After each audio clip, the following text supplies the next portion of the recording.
This is CBC Nova Scotia News. Tragedy doubles. The mother of a newborn found deceased in the woods dies in hospital. Gut reaction, how this man's rare condition produces alcohol and led to years of being dismissed by doctors. And contractor complaints. A Colchester couple say they're on the verge of bankruptcy after an incomplete renovation. The cool temperatures continue over the next couple of days with lingering showers and even a few flakes in the mix. Your full forecast is coming up.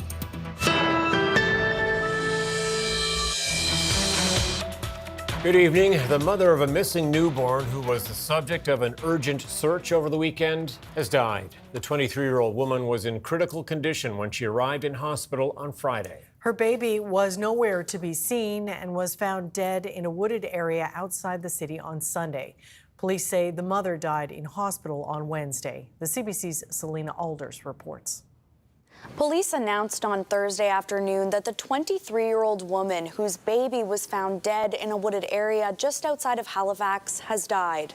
We would like to extend our deepest condolences to the family of the mother and the child, the community as a whole, and anyone grieving from this traumatic incident.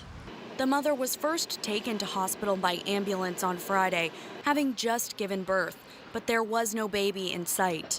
Police do not believe she was a victim of violence. This prompted a widespread search for the newborn, whose remains were found on Sunday afternoon. 2 people related to the mother have been charged in relation to the case. 23-year-old Sukhpreet Singh and 26-year-old Ramandeep Kaur are charged with concealing the body of a child, indignity to a dead body, and 2 counts of obstruction. The case was back in court on Thursday morning, but the couple did not seek bail. They'll remain in custody until their next court appearance on June 22nd. Police have not yet said how the baby died, but the Crown says the medical examiner's office is working to determine the cause of death. There have been some preliminary, very preliminary results, but I'm not at liberty to discuss that kind of evidence. The medical examiner will now also have to determine the mother's cause of death. Police have confirmed they were not able to speak with her before she died, making an already challenging investigation even more complex. Selena Alders, CBC News, Halifax. A suspicious death recently in Antigonish County has been confirmed a homicide. Police say they were called to a report of a dead 42-year-old man on Arthur's Point Lane in West Arm Tracadie last Thursday. They say evidence indicates the man's death was targeted and there's no risk to the public. The Southwest Nova Major Crime Unit is investigating. After years of his symptoms being dismissed by healthcare professionals, a Nova Scotia man was diagnosed with autobrewery syndrome. Now he's trying to secure treatment for the rare disease. Andy Mullins has that story. Even without drinking a drop of alcohol, Eric Poulin's breathalyzer reads positive. It's really unsettling. Poulin has been diagnosed with autobrewery syndrome. His body produces ethanol on its own. Despite the diagnosis, he and his doctors are still working out the exact cause. It's hard to be, a father. I've got, 5 kids. I don't know what's going to happen day to day, hour to hour. So that really leaves a lot of limitations on what I can do. It took years for Poulin to get a diagnosis. Doctors were puzzled by his symptoms and would question his story. Would have just been a little bit more accommodating, I guess the word. A lot of this could have probably been prevented years ago. Dr. Rahel Zwode doesn't know about Poulin's particular case, but she has studied autobrewery syndrome. She says the syndrome happens when there's an imbalance of microorganisms in the gut. The bacteria and fungi that are able to ferment alcohol end up becoming the predominant species in the gut of that person. So that leads to that continuous gut fermentation, high levels of alcohol, and intoxication symptoms. Zwode says the syndrome can often be treated by combining a low-carb diet with antifungal therapy. So far, this approach has been unsuccessful for Poulin. Dr. Luke Chen is a hematologist and is helping Poulin.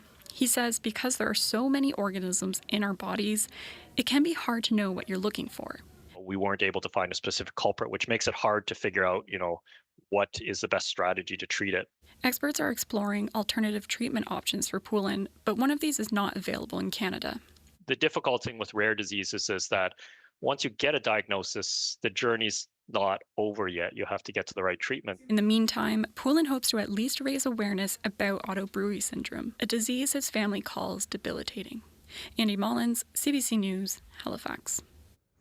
The union representing striking long-term care workers in Nova Scotia says talks with the government have broken down and there are no other dates scheduled. The two sides went back to the table on Wednesday, the second time since the strike began in April. CUPE says they presented a new offer, but says the government replied with the same offer they've had on the table since last August.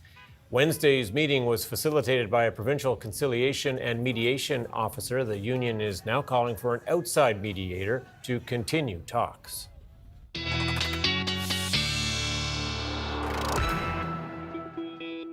And let us talk now about the weather. Here's Ryan Snoddon. I'm sure a lot of folks are looking at the calendar and then looking out the window saying this doesn't add up. No, feels more like April today, even maybe a milder day of March. But yeah, it was tough sledding across most of the province for today, temperature-wise, especially 5, 6, 7, 8 degrees for most of us. As expected, we did get into those double digits and teens in the west. And yes, Yarmouth, 16 degrees, our hot spot today, with some sunshine breaking through there over the Tri-County area.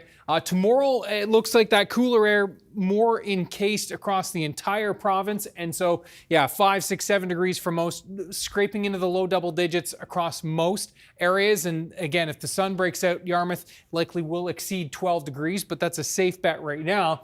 Now, we will also be looking at the potential for some flurries mixing in. Best chances are for the Cape Breton Highlands tonight in through Friday morning, but could see some flakes across Guysborough, Antigonish County, Pictou County. And yes, unfortunately, that cooler air is going to remain in place for the weekend, but not a washout. We'll talk about that coming up. Okay, thanks so much, Ryan. Thanks, Talk Ryan. later. Would-be customers of a Nova Scotia contractor are upset after deposits and payments were accepted, but jobs were left incomplete. As Luke Ettinger reports, one couple alleges they're out about $200,000. The Delores used to affectionately call this their dollhouse, but they say a contractor left a major renovation incomplete. Thousands in installments were paid over months of work. By their math, a total of about $200,000 before issues arose and work was halted. They provided messages with the contractor to CBC News, which show they went back and forth for months debating money, trying to find a resolution. Depression is a major thing right now because we were pretty low. A little over a year ago, the couple hired George McGuinness off of Facebook. According to the contract, the job was to jack up the house, create a basement apartment, and an addition on the 90-year-old home. CBC News spoke to 4 other customers who all say they're out more than $1,000.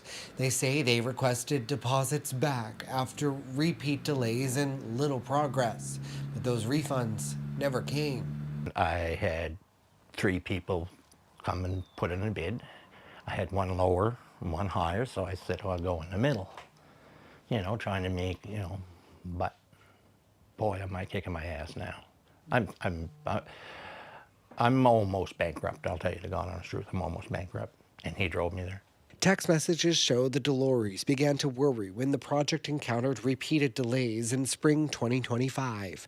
The work to lift the home persisted into September, when texts discuss having to place it back on the foundation. The couple say their home fell off and pointed to cracks in almost every room. It is currently surrounded by a trench partially filled with water and is slightly off the foundation. We actually don't have a bathroom door that closes right now. They say the financial toll continued this winter with $30,000 in damage and repairs after water lines froze in the incomplete basement. That possibility was addressed in messages with McGuinness a month earlier, when he also expressed concern it could happen. I had my water freeze 10, 12 times. I ended up losing the whole water pump because it froze solid. My hot water tank, it didn't freeze, but it was out in the cold, and basically it just popped. McGuinness declined multiple requests for comment on the allegations and said he was seeking legal advice. In text messages to the Delories, the contractor attributed cost overruns to unexpected issues, at times saying the $200,000 was there in labor and materials. Still, he repeatedly agreed to return thousands to the couple, but that money hasn't come, so the Delories have reported McGuinness to police. The Nova Scotia RCMP say no charges have been laid. Luke Ettinger, CBC News, Murray Siding. The Halifax Regional Municipality is asking residents for feedback on its housing strategy. The city ran 4 pop-up sessions this month to hear what people had to say about the recent push to build more so-called middle housing. Ben Dornan explains. There's a housing category in between single-unit dwellings and high-density apartment buildings, fittingly called middle housing. It's something the City of Halifax has been trying to encourage developers to focus on in recent years. Missing middle is important because it provides more options in terms of affordability, dwelling types. They might be bigger units than you would typically see in like a high-rise building where the developer is really trying to maximize the number of units per floor. It's been about 2 years since Regional Council approved zoning changes that made it easier for developers to build middle housing. But some residents say the city and developers shouldn't sacrifice design standards in the name of density. That's a concern landscape architect Maria Graham raised about some of the new builds in her neighborhood. First one, by the same development group, is probably one of the ugliest buildings I've seen. She's talking about this 4-story building on Jubilee Road with 4 3-bedroom units. It's gotten rid of setbacks and soft scaping where you would have soil, gravel, trees, anything like that. All that area helps with stormwater. The scale of the windows, the placement of the doors. The city says owners followed all applicable regulations and bylaws in developing the building, which can house up to 24 people. Nicholas Habib is the building's developer and owner. So while it is important that houses do look good, and I definitely do appreciate and care for that, we have to see what's more important. Do people care more about matching the exact paint color of neighboring houses, or do they prefer that we focus and build to put roofs over Haligonians' heads? Habib worries that changes to the city's middle housing strategy could have adverse effects. If HRM comes in and implements new bylaws to reduce allowable building heights, increase setbacks, or force the use of expensive cosmetic materials, they're directly going to drive up the cost of construction. Residents wanting to have their say on the middle housing strategy can fill out an online survey until the end of May. The city will then take feedback to an industry workshop with developers before preparing a report for council. Ben Dornan, CBC News, Halifax. The Amera Oval in Halifax is opening for the summer season next week. Starting at 11 a.m. Monday, residents will be able to use the Oval for roller skating, biking, skateboarding, and other activities. The city offers free equipment rentals with a valid ID. Helmets are required, but electric equipment like e-bikes or e-scooters are not permitted. A full schedule of events at the Oval is on the city's website. Veteran journalist and sports broadcaster Colleen Jones is being posthumously inducted into the CBC News Hall of Fame. Colleen's career at the CBC spanned nearly 40 years. Today, her family, friends, and colleagues gathered in Halifax to celebrate her legacy. Colleen interviewed people while cycling, jogging, skating, sailing, flying, baking, and knitting.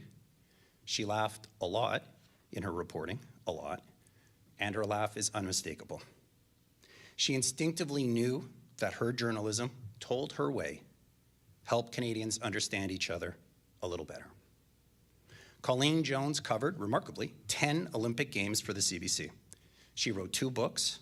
She was a proud member of Canada's Sports Hall of Fame, and in 2024, she was invested in the Order of Canada for her enormous contributions to women's sports and broadcasting. At her retirement, Colleen credited her grade 7 teacher with launching her career. "You talk so much, Colleen. You should be a journalist.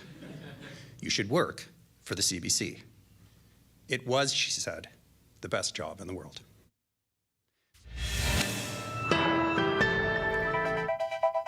Here's a look at Hackett's Cove as we head to break. Ryan is up next with the weather forecast.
Okay, so the message kind of seems to be, I hope you liked today, because we're probably going to get a little more of today. Yes, copy and paste. Yeah, in case you didn't get enough of April. we brought it back as an encore.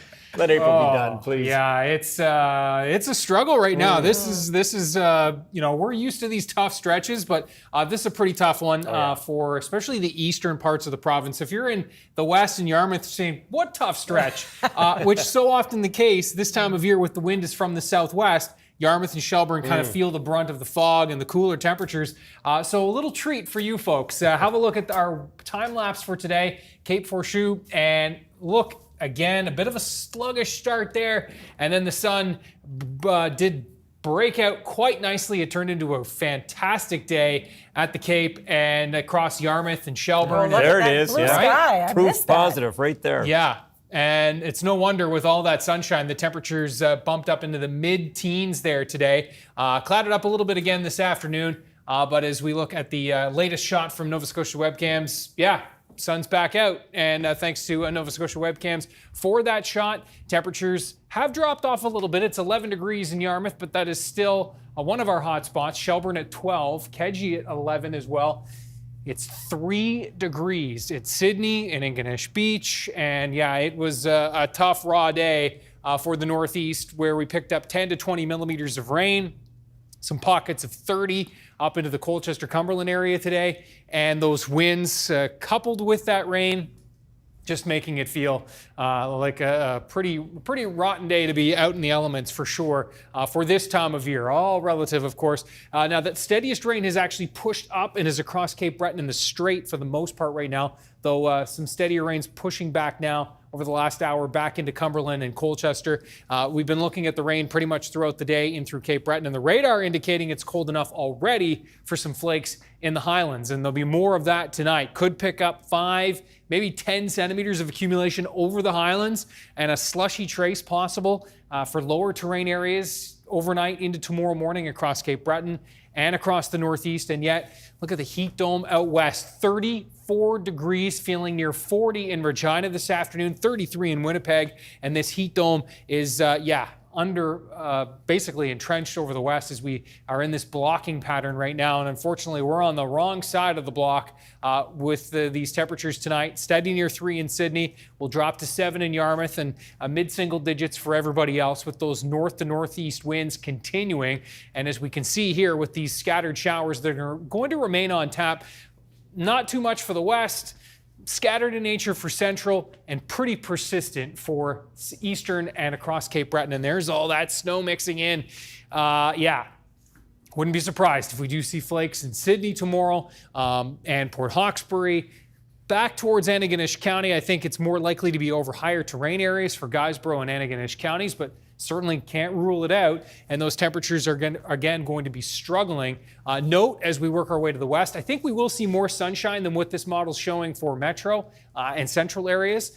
But it definitely looks like the best chances are going to be once again in the west for Cape Breton, the Tri-County area, and across even the valley and the South Shore tomorrow. 4 to 6 degrees across Cape Breton for tomorrow, with those northeast winds gusting to 40 kilometers per hour, mid-single digits across the east and northeast tomorrow. We'll likely climb into the low double digits in the metro area, at the very least near 9 degrees, but keep my fingers crossed that we'll crack 10 tomorrow with a little bit of that sun breaking through into the afternoon. So we'll hang our hats on that. 15 degrees Yarmouth, Shelburne for tomorrow. Liverpool, Kedzie, Digby near 13, 14 degrees. Again, a favorable northerly flow here with a little bit of sun. In terms of the weekend, a little bit of good news that this low is still looking set to drive well to the south. So that keeps us mostly dry on Saturday, but it does look like we'll see maybe some isolated showers popping up in that cooler northerly flow. They are isolated in nature, and so there'll be some communities that don't see any precipitation on Saturday, but just that isolated chance. So giving you the heads up on that. Once again, northerly flow, warmest temperatures Yarmouth, single digits in the northeast, and it's going to be a pretty similar story on Sunday as well, as that low moves off to the south. Sunday, though, I think a better chance that we will be seeing maybe even a mix of sun and cloud for western areas. That cold pocket, it's going to be entrenched right through Monday into Tuesday. We should be around 17, and boy, wouldn't that be nice if we get there maybe Wednesday, more likely Thursday. Tom and Amy. Can't wait. I love 17 right now. Hey, thanks, Ryan. Thanks, you. Ryan.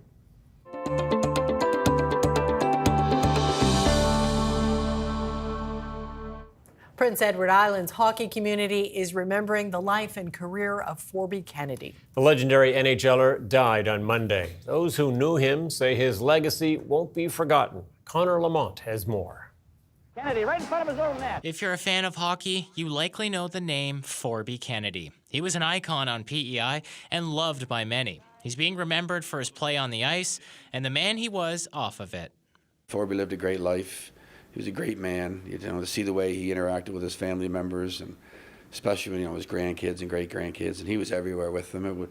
And he just left a legacy. He is a legend. There's no doubt about it. Forby, it didn't matter who it was and how big the guy was. Forby took everybody on. He was a gamer, man, and I'll tell you, he was a leader on the ice as well as off the ice. He led by his actions. So he's going to be greatly missed. Kennedy played over 600 games in the NHL and started when there were just 6 teams. He broke into the league with the Chicago Blackhawks for one season in the late 1950s, then the Detroit Red Wings, followed by the Boston Bruins, Philadelphia Flyers, and Toronto Maple Leafs. He racked up 178 points and 888 penalty minutes. He played in the original 6, so there was only 6 teams back then, and Forby gets a lot of known for how tough he was and how hard he played. But like we talked about, he was a very talented player. His career was even more impressive because he didn't put on a pair of skates until he was 11 years old. But we're on the ice. When I took to it, we'd be on the ice. You might laugh at maybe 8-9 hours a day. Somewhere we find ice somewhere. Kennedy and Cheevers are swinging. There's a video of Forby Kennedy that's all over YouTube. It's a pretty famous NHL brawl back in 1969 when he was with the Leafs. Kennedy pushing the linesman away and punches a linesman. He was just 5'8", but friends say he punched above his weight. She was a tough night. Kennedy retired shortly after that and started coaching for decades here on the island. Everything about Forby was that mix of hard knocks and humility, and we all feel grateful. We all aspire to be like that. We would all hope that when we're at our high point, we maintain that decency and that element of taking care of someone. I was a lucky guy. I did something that I loved all my life, was hockey. I never thought I was going to go to the NHL. If somebody would have told me, I would have said, you're crazy. Forby Kennedy died Monday. He was 90 years old. Connor Lamont, CBC News, Charlottetown.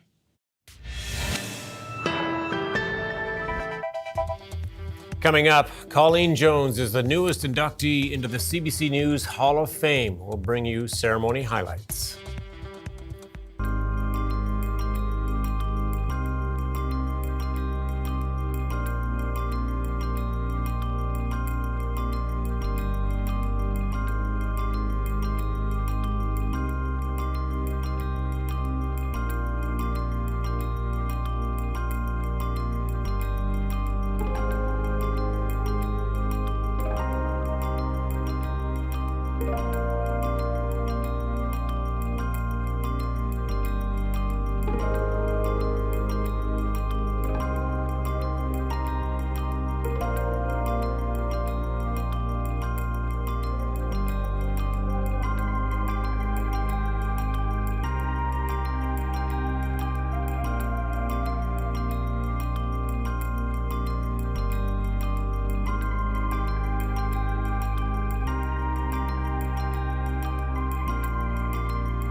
As we told you earlier, veteran broadcaster Colleen Jones is being posthumously inducted into the CBC News Hall of Fame. Today, her family, friends, and colleagues gathered in Halifax to celebrate her legacy.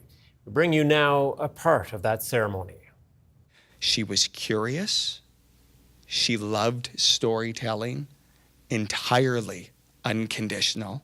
Colleen's magic was putting you at ease. Every single person she interviewed, she had this uncanny ability because of her genuine curiosity to put you at ease, and she was just captivated by who she was speaking to.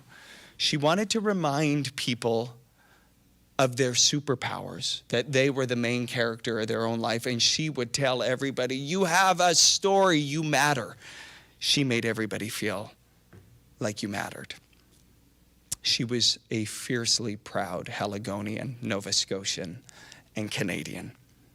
And she stayed home, she stayed here to tell the stories of neighbors, of her community. You know, what struck me in the wake of her death were all the personal stories and anecdotes about Colleen. I don't know how she found the time to impact as many people as she did, but the stories about what she did, how she did it, and how she made you feel really stuck out to me. She loved CBC. She loved public broadcasting. She felt an immense duty throughout the 37 years she did this. And for the last number of years before she retired, to tell you how seriously she took it, she could have mailed it in. I mean, she was a legend. She never mailed it in. She would call me a lot of nights late in the day and go, panic in her voice, I have no idea what story I'm going to tell tomorrow.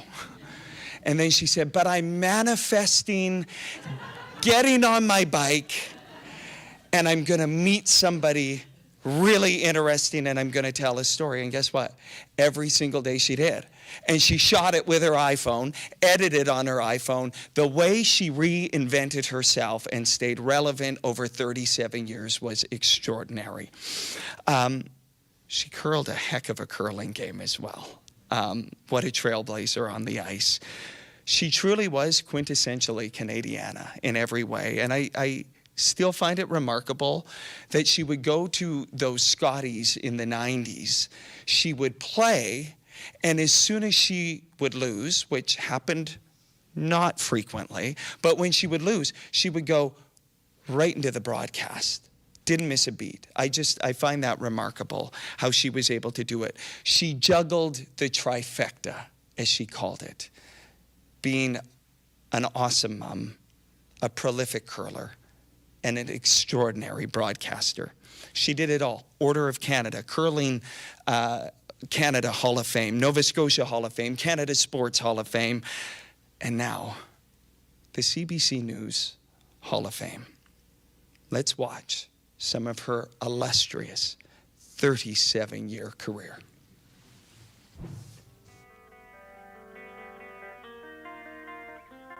This is spectacular. What a view. Might be a clean sweep, Colleen. Did I find something? Keep your body straight. Body is straight. And then just go like this. You got it. There you go. I don't think I've got it. Oh, wow, this is a workout. You should be the skip. I'll be the skip, you sure? Bit of paradise, eh? Gorgeous. And look, we have Team Nunavut right here with us. What is it that makes a Colleen Jones story? What do you go for? People focused. Who's the person? She's so good, and yeah. she's local, and she's like, that's the main thing. And what I find in Nova Scotia, everybody in every community, there are so many great storytellers. They're natural at it. And can I draw that out and show what are they doing in their backyard to make Nova Scotia, to make this place better? Mabel Robinson's the kind of person everyone should meet. What kind of acrobatics do you want to do? And everybody's got something great they're doing, and they don't even know they're a star. So make it people-focused, get some action in there. I have a mic, I'm on a bike, let's go find stories. Through the mountains that twist and turn, just a spine-tingling experience. Is this fireproof? Oh, yeah. Oh, how hard can it be to log roll? You did it! She's not budging. And so a conversation began, they met, and the thing that Rob dared to dream actually happened. Jeff was a perfect match. The common good of helping people, it's the thing that's really getting me. It's so Nova Scotia, people helping other people. It's just a common theme I tried to find through my years of being a reporter. With no power, but enough propane to fire up the fryers, that got Carol Yang and her husband Leo, along with Rebecca, going hard at it. Using flashlights so they could see, and doing all this for free because they knew the need was great in the community. People lost a lot. So you want to give back? Yeah, try to help a little bit. I just find this place is a magnificent place for stories. Seeing the everyday heroes and everyday people is so important because there's good people out there doing amazing things. And with this stone, let history record a milestone in women's curling. 6-time national champ, 2-time world champ, and one of the best curlers this country has ever seen. The crowd is great. I'm at my favorite place in the world, except home with my kids, and it's just a lot of fun being right here. So I'm just trying to enjoy it as much as I can. Well, good luck the rest of the way, Colleen. Thanks, and hi to everybody at Newsreel Morning. I'll see you bright and early tomorrow morning. 5 o'clock. I got to do the plug. So then the rest of my day, I kind of spend running in and outside, you see. So I go up the elevator, I go down the elevator, I'm in, I'm out. And... Oh, yum! Oh, my God. I've learned so much from the people I've done stories with through the years. Hold the pan and shake it. You made a lot of candles? Yeah. So you got to make sure your body momentum's coming forward. One thing is clear, my aim from a chair requires a whole lot more practice. I'm wide again. Here we go. Here we go. How does that feel? Nobody would believe that. When she got up there, what I loved about her, her joy and wonder were just so obvious.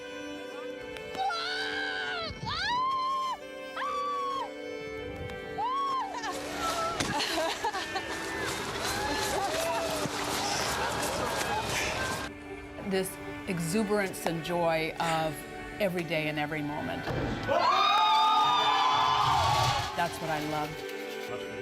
I'm telling you, there wasn't a dry eye in the house. Can you believe he's letting me drive? Woo! Colleen Jones, ladies and gentlemen, the axe in Halifax. Colleen Jones, CBC News. Colleen Jones, CBC News. Colleen Jones, CBC News, Halifax. Maybe I'll go set up an interview now. Till next time. See you later.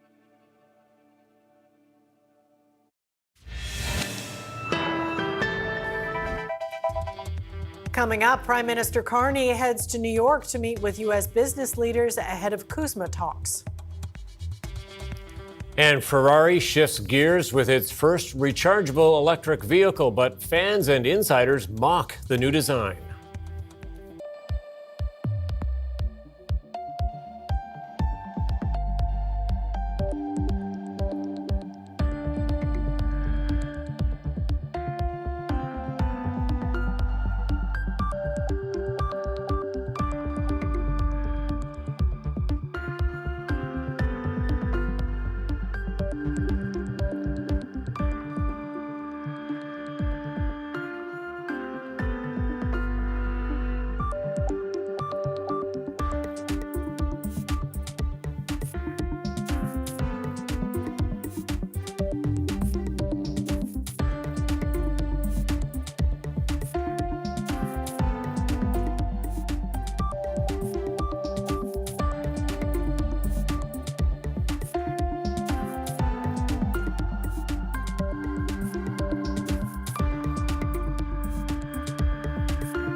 Welcome back. Prime Minister Mark Carney spent the day in New York looking to convince the financial capital's business leaders to invest in Canada. Carney highlighted Canada's recent efforts to weave a web of fresh international partnerships, making it stronger and more independent.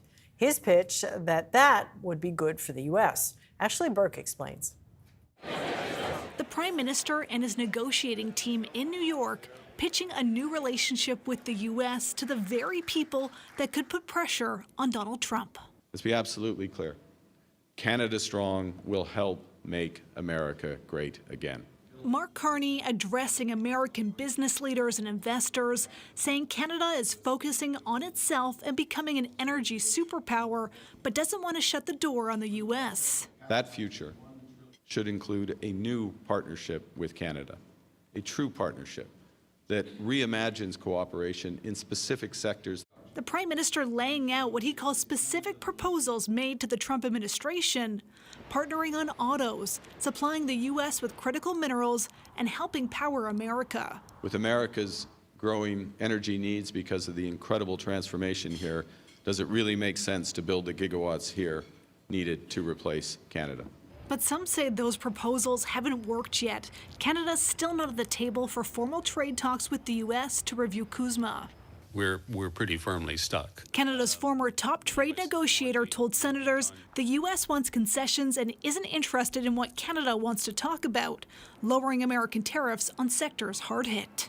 We really are in a position where we could be stuck for a considerable period of time. Canada is not going to be able to force the U.S. to come to the table. They're not going to be able to entice them to come to the table. Others say Canada needs American businesses on its side. Where we do see action is when business comes to the president and says, we have a concerted, aligned position on this. Canada-U.S. Trade Minister Dominic LeBlanc says he's optimistic they can find a path forward in the coming weeks before CUSMA is up for review on July 1st. Ashley Burke, CBC News, Ottawa. To the latest on the continuing efforts to end the war on Iran. CBC has confirmed an Axios report that there is an agreement between the White House and Iran to extend the current ceasefire by 60 days. But sources say Donald Trump has not yet signed it, and the Iranians are saying that the deal is not yet finalized. Willie Lowry has the latest developments from Jerusalem. U.S. Central Command says the strikes were in self-defense. Now, that's the same way they characterized the strikes back on Monday. Today, they shot down, they say, 5 one-way Iranian attack drones and prevented a 6th from launching by taking out a ground control station in the city of Bandar Abbas. Iran, meanwhile, says that they attacked a U.S. base in the region. The IRGC, the country's Revolutionary Guard Corps, did not specify where that base was, but Kuwait's military confirmed that they responded to incoming Iranian missiles. Despite the seemingly escalation in violence, these tit-for-tat strikes, U.S. sources have confirmed to the CBC that the two sides, Iran and the U.S., have agreed to a 60-day ceasefire extension. Sources say that President Donald Trump is now considering whether or not to sign off on that deal. That news was first reported by Axios. Just yesterday, Trump, while speaking at the cabinet meeting, said that he was not fully satisfied with where Iran was, but did believe a deal was potentially close. They're negotiating on fumes. But we'll see what happens. Maybe we have to go back and finish it. Maybe we don't. They thought they were going to outweight me. We'll outweight him. He's got the midterms. I don't care about the midterms. Trump referring there to the midterm elections in November. Historically, the party in power loses seats in the House and sometimes the Senate. Right now, Republicans hold a slim majority in both, but Trump seemingly feels confident, buoyed by the fact that candidates that he has endorsed have performed well in Republican primaries. He's confident that he can retain the House and the Senate and therefore will be able to dictate whether or not to continue America's military campaign against Iran if he so chooses to. Willie Lowry, CBC News, Jerusalem. There are fewer wildfires burning now than there usually are this time of year, but at a technical briefing, federal officials warned that the situation could worsen as the summer progresses. Leanne Young has more. Federal officials say brace for another challenging wildfire season. This year isn't forecasted to be record-breaking like it was in 2023 and 2025, but authorities are warning Canadians for more disruptive and potentially dangerous wildfires. So far, the season is off to a slow start. There have only been 65 active wildfires recorded this year, putting Canada's national preparedness level at 1 out of a possible 5. But with hot, dry conditions on the way, all of that could change. Above average temperatures are in the forecast for the entire country this summer, and precipitation is expected to be low in high-risk regions. Forecasting shows that fire danger across Canada is expected to build through July, with British Columbia facing the highest and most sustained fire danger. Additionally, some parts of northern, central, and eastern Canada could see elevated fire danger emerge quickly. So far, only about 18,000 hectares have burned in 2026, compared to 519,000 hectares, which is the 10-year average for this time of the year. But that average is higher now because of recent record-setting years. Federal ministers insist they are prepared for the worst and know what's at stake. From first responders to volunteers, Indigenous leaders, emergency teams on the ground battling flames, from provinces and territories to the federal government, we are working together to protect Canadians. To increase capacity, the feds have leased 10 new firefighting aircrafts, air tankers and heavy lift helicopters that can be called on by the provinces and territories as the need arises. The hope is Mother Nature will come through with more rain next month, and the public will continue to do its part to prevent accidental fires. Leanne Young, CBC News, Vancouver. Legendary Italian car maker Ferrari unveiled its first fully electric car this week. It costs nearly 900,000 Canadian dollars, but it's not just the steep price tag or even the 5 seats that has made this debut controversial. Megan Williams reports.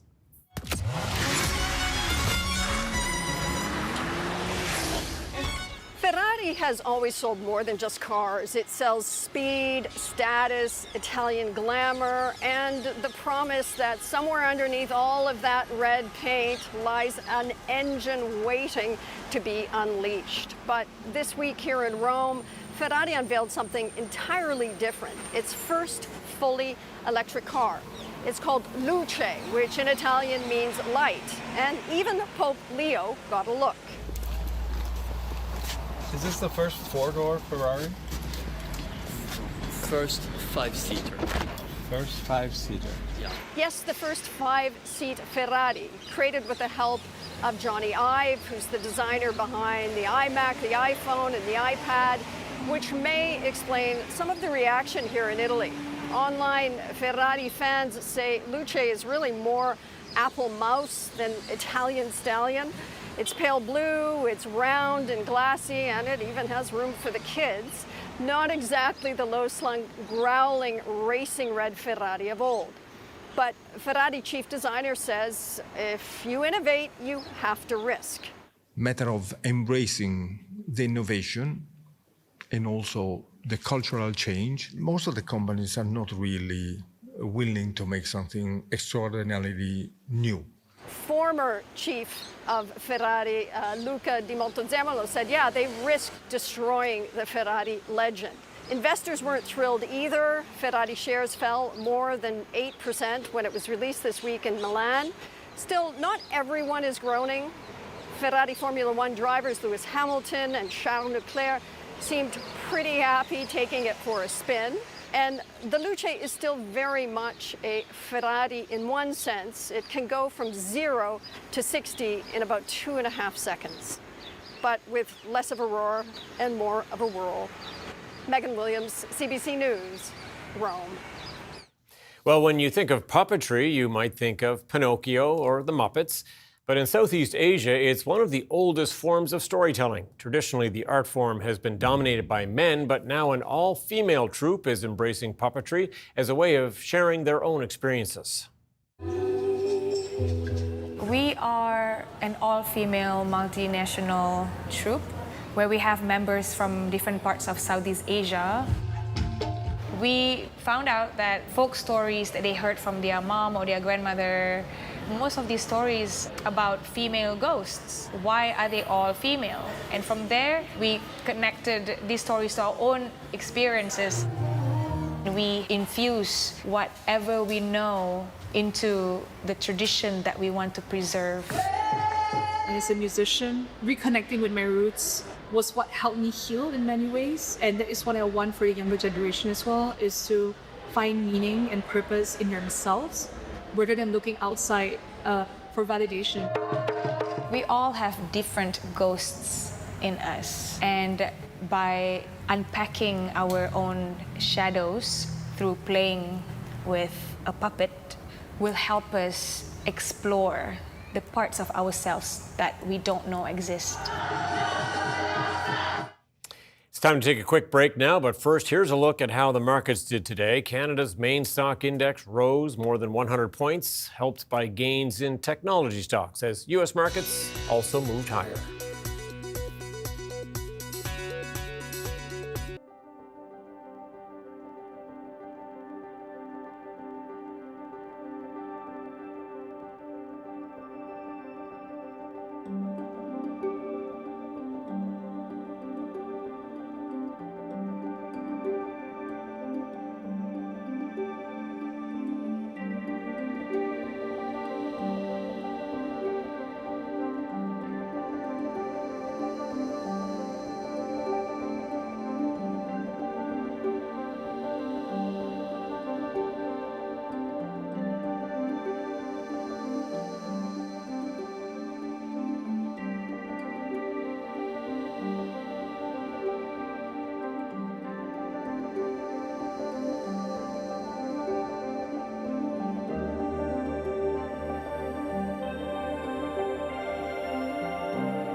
All right, little perseverance. That's all we need to get through this little tough patch we're going through. You dangled like a 17-degree, like way off in the distance. That's right. So I was like, smart. Tomorrow will be the next the following day. Yeah, sadly so. Yeah. Yeah, tough stretch. Tough stretch to deliver day after day. But after a decade in Newfoundland and 8 years here, I'm getting pretty good at delivering bad news. Yeah. Holding the carrot out for people That's through right. the week. Yeah, there's an act to it. and this is the toughest stretch always. Spring is, we know, can be a bit grueling here. But, we wait for those nice days, those little slivers of sun, which is a great segue to our viewer picture of the day. And as we zoom in on the Truro region, Cobequid Trail, and Sherlan with this beautiful, I believe that's a sunrise pic. And thanks to Sherlan for sharing this. Ryan's picks at cbc.ca. Love the color of the sky there. Now, as we look at the forecast for Friday, mid-single digits in the northeast, good chance for some flakes in the Cape Breton Highlands, where we actually will probably see a bit of accumulation, and some flakes, late May flakes across higher terrain areas, even across the mainland, Antigonish County. If you see them, snap a pic. Would love to see it. Ryan's picks at cbc.ca. Note temperatures in Yarmouth and Shelburne and Digby counties will be back into the teens tomorrow. Nicely, they're loving this northerly flow. It's a kind of a similar story for Saturday. The warmest temperatures in the southwest. It's just an isolated chance for showers on Saturday. Overall, I think just going to be kind of a cloudy day. Behind that low, most of the moisture will be working its way out Friday evening into the overnight, and that thankfully that system will be sailing off to the south. A similar story on Sunday, isolated shower chances, and then back on track mid next week. Okay. Looking forward to it. Hold me Thanks to it. so much, Ryan. Well, Londoners now have a way to see the breathtaking Sistine Chapel without crossing the English Channel.